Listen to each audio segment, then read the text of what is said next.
Salut les amis, merci de me retrouver dans le cadre de cette nouvelle vidéo. C'est Joël.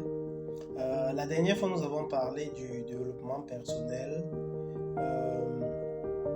et l'avons défini comme l'ensemble des activités qui nous permettaient de s'émanciper de manière pluridimensionnelle. Nous avons bien après évoqué l'aspect du développement personnel avec ce lien fort avec la psychologie et un peu plus tard nous avons évoqué les cinq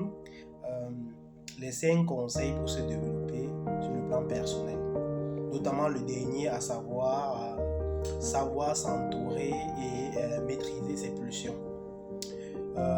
Aujourd'hui nous allons parler des outils du développement personnel à ne pas confondre aux conseils pour se développer sur le plan personnel. Ici, comme outil du développement personnel, il faut préciser que ce sont les différents ou l'ensemble de procédés facilitant tout développement personnel réussi. Donc, ce sont des principes en fait à mettre en place afin de véritablement s'assurer qu'on puisse véritablement s'émanciper de fond en comble. Donc ici, comme premier outil du développement personnel, on va dire connaître et prendre en compte autrui. Connaître et prendre en compte autrui. Il s'agit ici de la connaissance de l'autre nous permettant d'anticiper ses paroles, ses actes pour faciliter les rapports avec celui-ci. Comme deuxième outil du développement personnel, ici on va dire identifier les obstacles à la communication et faire des bilans. Identifier les obstacles ici renvoie à s'interroger qu'est-ce qui cause en quelque sorte un frein à la communication. Ça peut être le manque de respect, ça peut être une incompréhension, ça peut être chez d'autres personnes. Par exemple, la timidité. Vous savez, il y a des gens qui n'expriment pas facilement leurs pensées, leurs propos parce qu'ils sont très réservés. Ça ne veut pas dire qu'ils ne sont pas... ça ne veut pas dire que ce sont des gens qui ne veulent pas d'interaction avec les autres. Ce sont des gens de nature assez introvertis. Donc, c'est un peu ça. Donc, identifier les obstacles à la communication et faire des bilans, se poser des questions si l'ensemble des objectifs qu'on s'est fixés ont été atteints, par exemple. Donc, c'est très important. Troisième outil du développement personnel, savoir intégrer le silence et cultiver la remise en cause individuelle. Qu'est-ce que j'entends par intégrer le silence? Vous savez,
l'autre n'est pas à nos côtés juste pour nous accompagner, mais pour participer. Donc, toujours être à l'écoute de l'autre afin d'éviter toute frustration. Et même lorsqu'il y a des frustrations malentendues, faire tout pour transformer ces frustrations-là en force afin de se redynamiser et partir sur de nouvelles bases ou de bases encore plus solides.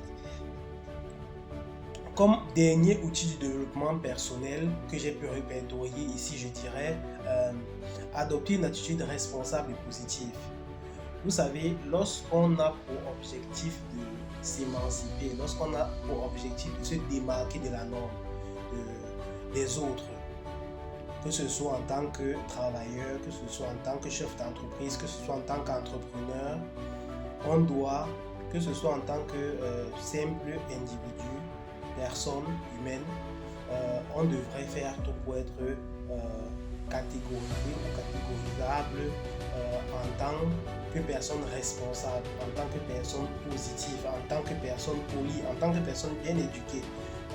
Malheureusement, vous allez constater dans la société, il y a beaucoup de personnes qui, malgré le fait qu'ils sont très brillants, ils n'accèdent pas à certains cieux, à certains cercles, parce qu'ils ont une très mauvaise image, parce qu'ils ont un habillement, par exemple, assez peu adapté, pour dire ainsi. Donc, chacun doit toujours savoir, en fonction de l'environnement dans lequel il évolue, les choses ou les attitudes à revoir dans la mesure où il veut atteindre un certain niveau. Donc, voilà pour les 6 outils du développement personnel dont j'ai évoqué. Merci de me dire dans les commentaires les outils que vous pensez être mieux adaptés ou bien que vous avez eu à appliquer dans vos vies. Et commentez, abonnez-vous et faites-moi des retours. Merci bien.